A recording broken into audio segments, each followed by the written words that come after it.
السلام عليكم ورحمة الله وبركاته.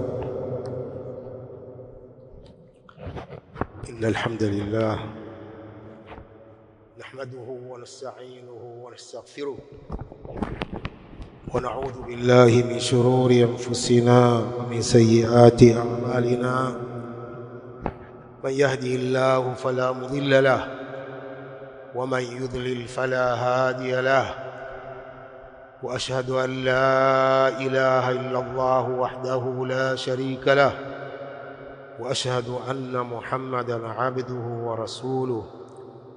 يا أيها الذين آمنوا اتقوا الله حق تقاته ولا تموتن إلا وأنتم مسلمون.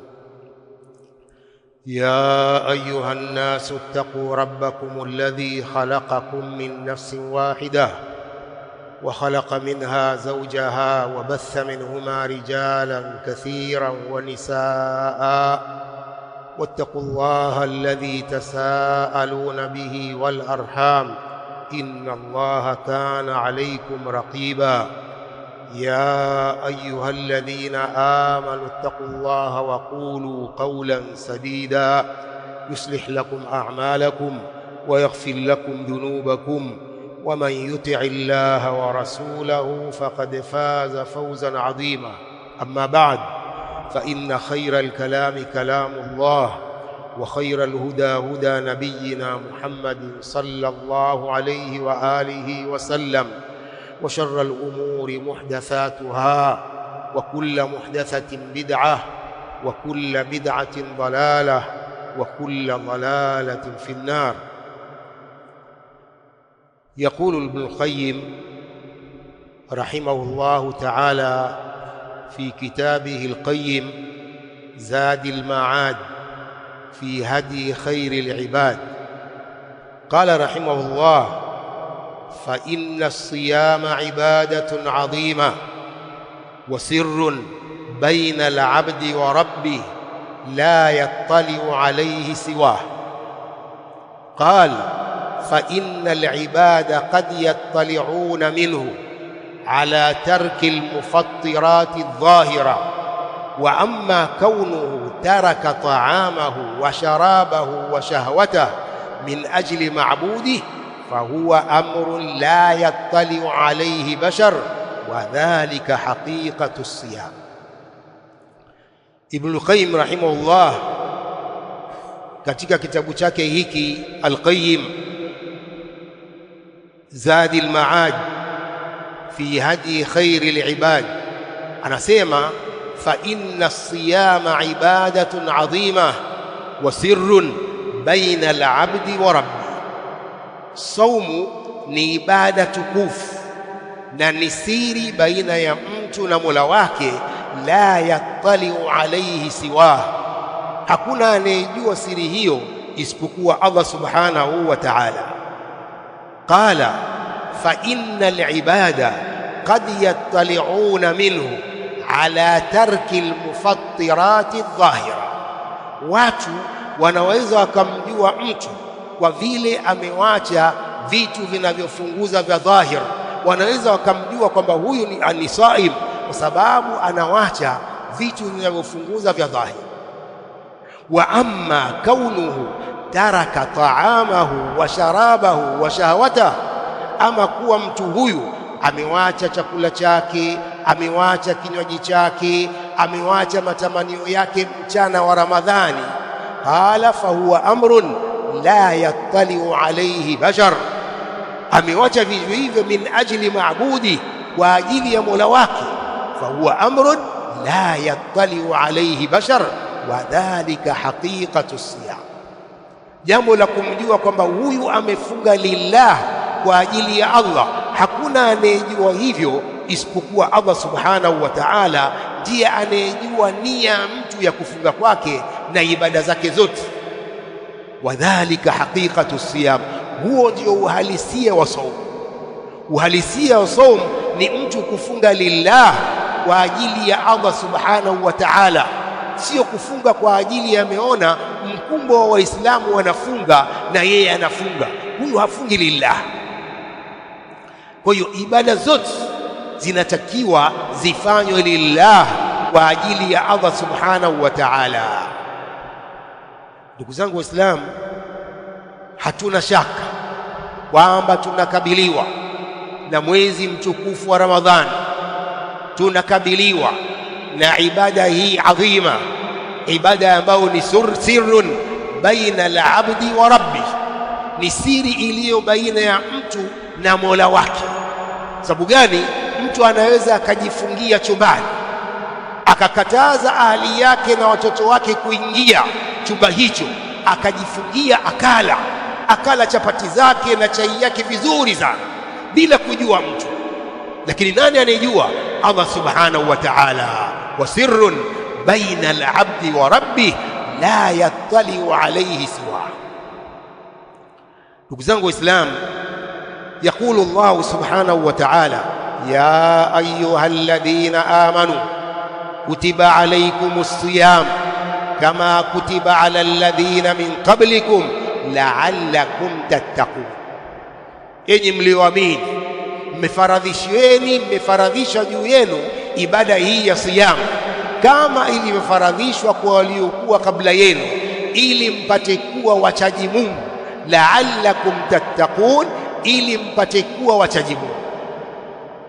Ndugu zangu Waislamu, ni wazi kwamba Allah subhanahu wa ta'ala hajatuwekea ibada hii kwa ajili ya kututia adabu, hajatuwekea ibada hii kwa ajili ya kutuadhibu, hajatuwekea ibada hii kwa ajili ya kutuweka na njaa mchana. La, la'allakum tattaqun. Hii ndiyo hikma aliyoituwekea Allah ibada hii, ili tuwe wachaji Mungu. La'allakum tattaqun. Nini uchaji Mungu? Nini takwa? Nini hiyo takwa ambayo Allah subhanahu wa ta'ala ndiyo lengo lake na hikma yake kubwa ya kutuwekea ibada hii ya siyamu Ramadhan? Ni takwa. Nini takwa? اختلفت عبارات العلماء في تعريف التقوى. Maulama wana misemo mingi kuelezea nini takwa, nini kumcha Allah.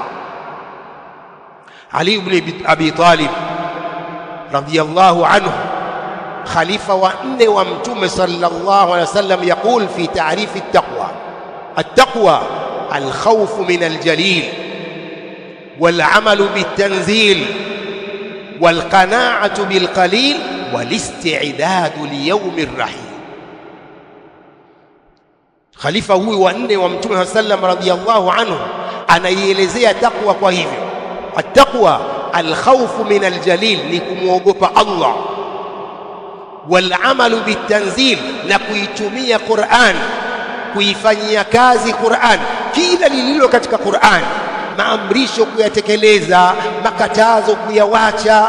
Wal-amalu bit-tanzil wal-qana'atu bil-qalil, na kukinai kwa kichache mtu alichowafikishwa na Allah subhanahu wa ta'ala, kuridhika nacho. Wal-qana'atu bil-qalil ni katika takwa. Wal-isti'dadu li yawmir rahil, na kujiandaa kwa siku ya safari, siku ya mauti, kujiandaa kwa kufanya amali njema. Wal-isti'dad li yawmir rahil. هذا تعريف هذا الصحابي الجليل خليفة وأنه ومتوم صلى الله عليه وسلم علي بن أبي طالب. طلق بن حبيب هذا من التابعين، naye anaielezea taqwa, anasema taqwa an ta'mala bi ta'ati Allah ala nurin min Allah tarju thawaba Allah, wa an tatruka ma'siyata Allah ala nurin min Allah takhafu iqaba Allah. التقوى أن تعمل بطاعة الله، نكتكليز طاعة الله، ترجو على نور من الله، ونور يا الله، ترجو ثواب الله، كون ترجي ثواب الله. وأن تترك معصية الله على نور من الله تخاف عقاب الله، نقوات معصية يا الله ونور يا الله، ونوغوب عذاب يا الله. تعريف طلق بن حبيب للتقوى. wengine katika maulama wanasema taqwa an taj'ala bainaka wa baina adhabi llahi wiqaya, ni kujalia baina yako na baina ya adhabu ya Allah kinga kwa kutekeleza maamrisho yake na kuacha makatazo yake. Kadhalik min alulama man arrafa at-taqwa faqala imtithalu al-awamir wajtinabu an-nawahi. Taqwa ni kutekeleza amri za Allah na mtume wake na kuacha makatazo ya Allah na mtume wake. Hii ndiyo taqwa. Na ndugu zangu Waislamu, sote tunajua kwamba pepo imeandaliwa kwa muttaqin, hao wenye taqwa. Pepo Allah subhanahu wa ta'ala amewaekea hao wenye taqwa. Aya nyingi Allah subhanahu wa ta'ala anaelezea hivyo. Yaqulu Allah subhanahu wa ta'ala wasari'u ila maghfiratin min rabbikum wa jannatin 'arduha as-samawati wal ard u'iddat lilmuttaqin. Fanyeni haraka kupata maghfira ya Allah na kupata pepo ambayo upana wake ni mbingu na ardhi. Pepo hiyo imeandaliwa kwa wenye takwa. Uiddat lilmuttaqin, pepo imeandaliwa kwa wenye takwa. Wakadhalik wa hakadha yaqulu Allah subhanahu wa ta'ala inna lilmuttaqina 'inda rabbihim jannatin na'im, wale wenye takwa wana kwa Mola wao pepo hizo za neema, kuonesha kwamba pepo zimeandaliwa kwa ajili ya muttaqin. Ja'alana Allahu wa iyyakum minal muttaqin. Idhan Allah subhanahu wa ta'ala ametuwekea ibada hii ili tuwe wenye takwa na ili atuingize peponi kwa fadhila zake na rehema yake. Wallahu a'lam. Alhamdulillahi rabbil alamin. وصلى الله وسلم وبارك على نبينا محمد وعلى آله وصحبه أجمعين. أما بعد. Ndugu zangu Waislamu, maulama wameweka mambo kadhaa kwa ajili ya kila Muislamu kujiandaa kwa ajili ya mwezi huo mtukufu wa Ramadhan, kujiandaa kwa ibada hiyo adhima ya siyam. Wameweka mambo mengi maulama kwamba kila Muislamu ajiandae kwa kufanya mambo kadhaa. Moja katika mambo hayo ni kuupokea mwezi wa Ramadhani kwa nia nzuri na kwa azma nzuri. Kuupokea mwezi wa Ramadhani kwa nia nzuri na kwa azma nzuri, kuazimia kwamba mtu atafanya ibada za Allah subhanahu wa ta'ala na atatekeleza ibada hizo kiasi cha uwezo wake, bila kufanya uvivu, bila kujitelekeza, kwa nia nzuri tu ya kumwabudu Allah subhanahu wa ta'ala peke yake, la sharika la, na kuliweka mbele ya macho yake jambo hili la takwa. Lakini pia katika mambo walioyaweka maulama ni dua, kumuomba Allah subhanahu wa ta'ala atufikishe mwezi huo mtukufu wa Ramadhani. Katika mambo ambayo wameweka maulama, kila Muislamu anatakiwa amuombe Allah subhanahu wa ta'ala amfikishe mwezi huo wa Ramadhani, kwa sababu ndugu zangu Waislamu, tunajua sote kwamba tumefiliwa na jamaa zetu na akhawati zetu na ikhwani zetu na baba zetu na ndugu zetu rahimahumullahu ta'ala. Wao pia walikuwa wakitarajia kufika katika mwezi wa Ramadhani na kumwabudu Allah subhanahu wa ta'ala kiasi wanachoweza. Idhan dua, kumuomba Allah subhanahu wa ta'ala atufikishe mwezi huo mtukufu wa Ramadhani. Ibn al-Qayyim rahimahullah katika kitabu chake Lataiful Ma'arif قال وكان السلف الصالح يدعون الله أن يبلغهم رمضان ثم يدعونه أن يتقبله منهم. السلف الصالح walikuwa kimuomba Allah awafikishe Ramadhani, kisha baada ya kufunga mwezi huo pia wanamuomba tena awakubalie saumu zao. ثم يدعونه أن يتقبله منهم, kisha baada ya kufikishwa wakafunga mwezi wa Ramadhani wanamuomba tena awakubalie saumu zao. hakadha kana salaf, na tunatakiwa tuwafuate hao as-salafu salih ridwanullahi ta'ala alayhi. Ndugu zangu Waislamu, na ni sunna kwa kila Muislamu mara tu anapoona mwezi muandamo wa Ramadhani aseme dua ya Mtume sallallahu alaihi wasallam iliyokuja katika sahihi Tirmidhi, hadithi iliyopokewa na Talha ibn Ubaidillah radiyallahu anhu qala kana an-nabiy sallallahu alayhi wa alihi wasallam idha ahalla al-hilal qala allahumma ahilla alayna bil-yumni wal-iman was-salamata wal-islam rabbi wa rabbuka Allah. Sahahu Sheikh Al-Albani rahimahullah.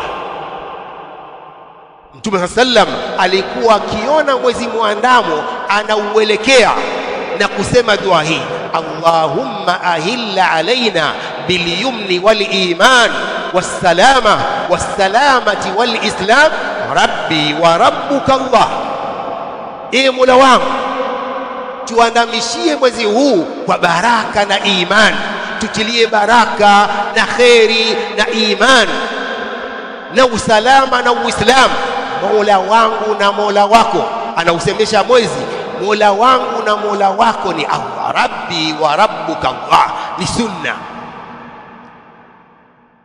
Jambo jingine waliloweka wa maulama, alhamdu wa shukr, kumhimidi Allah na kumshukuru Allah mtu akiwafikishwa kuingia katika mwezi wa Ramadhani. Kumhimidi Allah na kumshukuru Allah kufikishwa katika mwezi wa Ramadhani, sababu ni neema kubwa. Ndugu zangu Waislamu, wiki mbili zilizobaki au chini ya wiki mbili zilizobaki ni nyingi kwa uhai. Kwa mtu anatakiwa akiwafikishwa kufika Ramadhani amhimidi Allah na amshukuru Allah kwamba amefikishwa katika mwezi wa Ramadhani, mwezi huo mtukufu.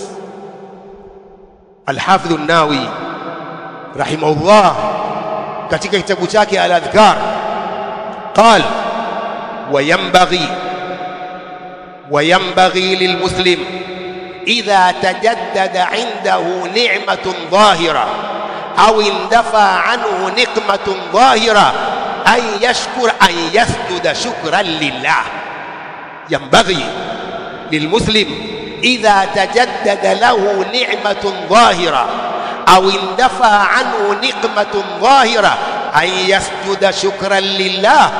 Inatakikana kwa Muislamu akipata neema mpya au ikimuondokea shida ya dhahir, amsujudie Allah subhanahu wa ta'ala kwa kumshukuru Allah subhanahu wa ta'ala neema yoyote.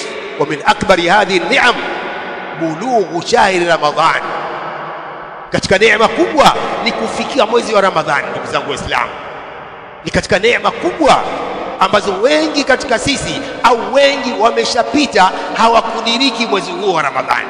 Katika neema kubwa mtu kufikishwa mwezi huo wa Ramadhani, tunatakiwa tumshukuru Allah na tusujudu shukran lillahi ta'ala. Lakini katika jambo jingine wanaoliweka maulama ni ilmu siyam, kusoma siyam, kuisoma ibada hii ya siyam. Kama ilivyokuwa ibada zote ni lazima kuzisoma.